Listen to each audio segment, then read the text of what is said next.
settle down, and gather round friends.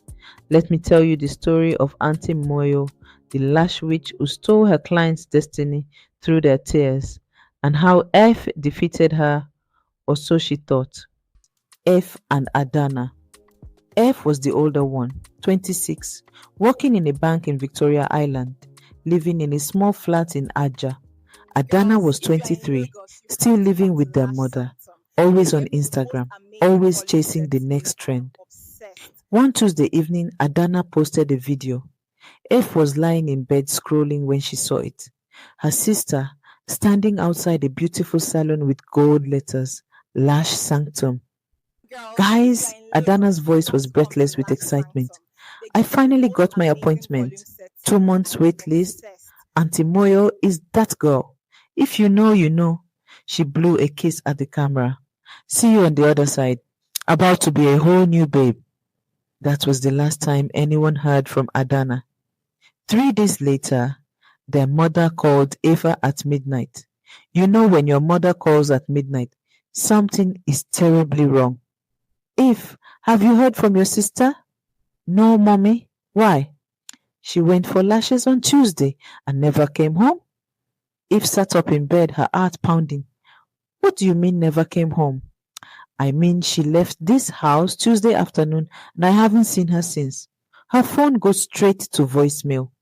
Efe, where is my daughter? Now, Efe knew her sister. Adanna could be irresponsible, yes. Might sleep at a friend's house without calling. But 3 days? No, something was wrong. The next morning, Efe went online and searched for Lash Sanctum.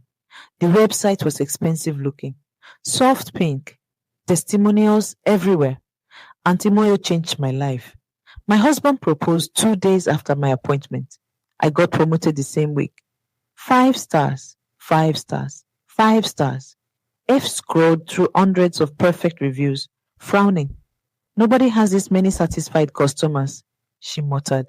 Not even ShopRite. Then she found it. One review posted 6 months ago. The account was now deleted, but Google had cached it. Something is very wrong with this place. Don't go. That was all it said.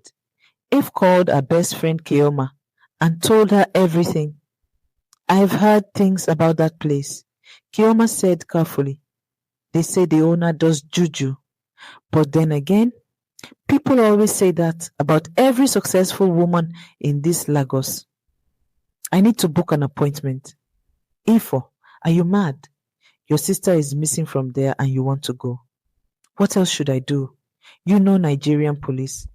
They won't do anything until it's been weeks. And even then, Ife's voice cracked. Chi, that's my baby sister.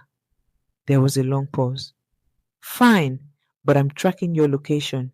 Every 30 minutes, you send me a message or I'm bringing reinforcements. Deal. Eve called the salon. A smooth voice answered, professional and warm. Good afternoon, Lash Sanctum. How may I serve you? I'd like to book an appointment. Certainly. Your name? Efe Okonkwo. Typing sounds. I'm sorry, ma. Aunty Moyo is fully booked for 8 weeks. 8 weeks. Ife's heart sank. Is there any way to get in sooner? It's urgent. We have a cancellation list. I can add you. Please, thank you. That night, Ife couldn't sleep. She kept scrolling through the salon's Instagram. Perfect lashes on every client, glowing faces, and in the background of every photo, the same woman, tall, ageless, skin like polished mahogany, her own lashes impossibly long and dark, always wearing white. Aunty Moyo, Effie zoomed in on one photo. The woman was beautiful, yes, but something about her eyes was wrong. They weren't smiling with the rest of her face. They were watching, hungry. At exactly midnight, Efe's phone rang. Unknown number. Hello? Is this Efe Okonkwo? We've had a cancellation for tomorrow at 2 p.m. Can you make it? Efe's mouth went dry. Too fast. This was too fast. Yes, she heard herself say. I'll be there. Wonderful. That will be 65,000 naira. Cash only. See you tomorrow, my dear. The line went dead. If immediately called Kioma. That was fast, Kioma said, her voice tight with worry. Ife, I don't like this. I don't either. But what choice do I have? The next day, Efe took a boat from Aja to Lekki Phase One. As they drove, Lagos changed around her. The crowded streets of Aja gave way to wide roads and luxury cars, designer boutiques, expensive restaurants. This was where the oil money lived. The driver pulled up outside a modern building with floor-to-ceiling windows. This is it, ma. Eve paid and stepped out. She texted Ioma, I'm here. Timer starts now, 30 minutes. The salon was ice cold inside. White leather chairs, mirrors everywhere. It smelled like vanilla and something else underneath, something metallic. A young receptionist smiled at her. You must be Ife. Please, sit. Aunty Moyo will be with you shortly. Eve sat alone in the waiting area. No other clients, just her and the mirrors reflecting her nervous face from every angle. Then a door at the back opened. Aunty Moyo stepped out, and my children, let me tell you, this woman was something else, tall and graceful, moving like water.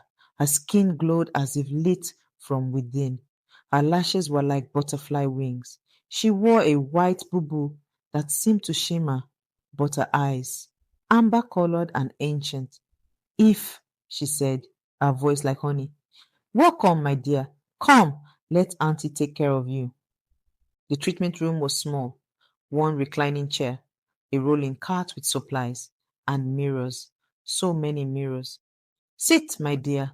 Relax. As Effie sat down, Auntie Moyo washed her hands, humming a lullaby that sounded wrong, off key in a way that made Effie's skin prickle. First time getting lashes? Yes. And what brings you to Lash Sanctum? Their eyes met in this ooped mirror. Effie swallowed. I saw the reviews online. Everyone says you're the best. Auntie Moyo smiled, but it didn't reach her eyes. And what do you hope to gain? A husband, a promotion, confidence. I just want to look nice.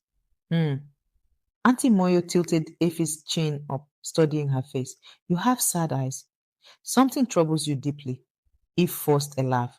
Just Lagos things. Rent, traffic, the economy. This sharp-mouthed one. Auntie Moyo's smile turned cold. Close your eyes now. The glue smell was sharp and chemical. Auntie Moyo walked in silence, her breath cold on Ife's face. That constant humming. You're looking for someone, Auntie Moyo said suddenly. Eve's eyes flew open. What? Close your eyes. The command was firm. I can see it on you. The worry, the searching. Who did you lose? Eve's heart hammered. Should she lie? But something told her this woman already knew. My sister, Adanna Okonkwo. She came here last week for lashes. She never came home. Auntie Moyo's hands paused for just a moment. I see many clients. I don't discuss them. Privacy is sacred in my business. The glue stung. Eve's eyes watered involuntarily. Yes, Auntie Moyo cooed. The tears. This is normal. The beauty must be sealed with tears. That's how you know it's taking root. She dabbed at Ife's tears with a cotton pad. But she wasn't just wiping. She was collecting, pressing the pad against Ife's eyes like she was harvesting something precious. There. All done? Beautiful. Ife opened her eyes and looked in the mirror.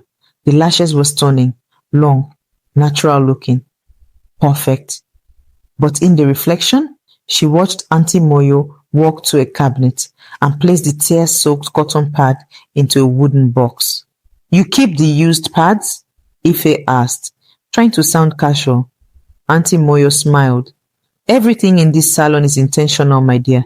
Nothing is wasted. After payment and forced smiles, Ife left. In the boat ride home, she called Kioma. She collected my tears, Chi, put them in a wooden box like they were diamonds. That's it. We're going to the police. And tell them what? A woman kept my used cotton pad? They'll laugh at us. Kioma was silent for a moment. So, what are you going to do? Ife looked out at Lagos traffic. I'm going back tonight. That night, Ife returned to Lekki. The plaza was dark, all the shops closed except for security lights. She crept around to the back of the salon and found a window. It was locked, but old. She pushed hard, and it gave way. She climbed through, landing hard on the floor inside. The salon looked different in the darkness. All those mirrors reflected nothing but shadows. The air smelled like burnt sugar. She texted Kioma, I'm inside. 20 minutes. I'm watching. Be careful. Eve moved through the salon toward the back. There was a door she hadn't seen before, slightly open. Candlelight flickered from inside. She pushed it open. What she saw made her blood run cold. Shelves lined the walls, floor to ceiling, and on every shelf, mason jars filled with cotton pads. Each jar was labeled with a name and date. Blessing, August 2nd, and Ngozi, August 19th, Chiamaka, September 3rd, Adanna, September 14th, her sister's name, right there. The cotton pads inside still looked damp. With shaking hands, Ife kept searching the shelves. There were dozens of jars, dozens of names, years worth. Then she saw it. Ife, today, her own jar, fresh, empty, waiting. She grabbed her phone to call Kioma, but before she could dial, she heard it. That humming, that wrong, off-key lullaby. The candles in the room flared bright. Aunty Moyo stood in the doorway, backlit by an unnatural glow. Her shadow stretched across the floor, too long, too dark. You should have just taken your lashes and gone home, Ife. Her voice echoed, layered, as if many people were speaking at once. What did you do to my sister? Aunty Moyo stepped into the candlelight. Her skin was still glowing, but now Ife could see it wasn't makeup. It was something else, something that pulsed beneath the surface. Your sister came to me begging, Auntie, make me fine, make them love me, make my life better. She cried such sweet tears, her pain, her desperation, her hope, all of it poured out. So I took what she offered freely. Where is she? Aunty Moyo gestured to the jars. She's here. All of them are here, feeding me, sustaining me. Do you know how much power lives in a woman's tears? The tears of hope, of desperation, of transformation? Her eyes flashed amber, and Ife saw them, shadows on the walls, faces, dozens of women, trapped, mouths open in silent screams. And there was Adanna, her baby sister, her face twisted in eternal weeping. Let her go, Ife screamed. Let her go! Aunty Moyo laughed, and the sound was layered with 100 other voices. Your sister's tears have kept me young for weeks, and now yours will too. The shadows reached for Ife like hands. She did the only thing she could think of. She grabbed Adanna's jar and threw it on the floor as hard as she could. The jar shattered. The room exploded. A wind rushed through that smelled of salt and smoke. The candles became towers of flame. The shadows convulsed, and suddenly they were screaming. Not silent anymore, but loud, angry, demanding. You promised rest. You stole from us. Give it back. Aunty Moyo's eyes went wide. No, what have you done? Eve grabbed another jar, then another, smashing them against the floor, the walls, anywhere she could. With each broken jar, more spirits freed themselves. They swarmed around Aunty Moyo like angry bees. Her perfect lashes fell like ash. Her glowing skin began to crack and dim. No, I gave you purpose. I gave you beauty. You gave us nothing. The voices roared as one. Effie grabbed a candle and threw it at the wooden shelves. They caught fire immediately. The freed spirits pulled at Aunty Moyo and she screamed. a sound that wasn't human. There was a flash of blinding light, and when Efe could see again, Aunty Moyo was gone. Just gone. Vanished. The spirits hovered for a moment. Adanna's spirit looked at Efe one last time, smiled, and mouthed, "Thank you," before dissolving into light. The fire spread fast. Efe ran. Through the salon, through the smoke, past the mirrors that cracked and shattered as she passed. She burst through the front door into the Lagos night and didn't stop running until she reached the main road. Behind her, Lash sanctum burned. At the hospital, a doctor examined Ife's left eye, which had gone cloudy white. "Likely from stress and smoke exposure," he said. "Should clear up in a few days." And it did. Within a week, her vision returned completely. But the best part? 3 days after the fire, Adanna came home. She walked through the door, confused, with no memory of the past 3 weeks, but alive. Whole. Home. The police found no body in the ruins. The case went cold. But me? I'm telling you this story for a reason. 2 months later, a new luxury salon opened in Abuja. Divine Lashes. The owner? A woman named Madame Blessing. Elegant, ageless, glowing skin, 3-month waitlist. When she removed her sunglasses for the cameras at her grand opening, her eyes flashed amber. It was Aunty Moyo. So listen carefully, my children, and remember this. Not every blessing comes from God. Not every auntie calling you my dear has your best interest at heart. And if someone offers you beauty, transformation, a new life, ask yourself what price they are not telling you about. In this Lagos, in this Nigeria, in this world, desperation is a currency, and some people have learned to trade in it. Be careful what you cry for, because someone might be collecting those tears. Now it's late. Go home, hug your sisters, and maybe, just maybe, appreciate the face God gave you. That one is free.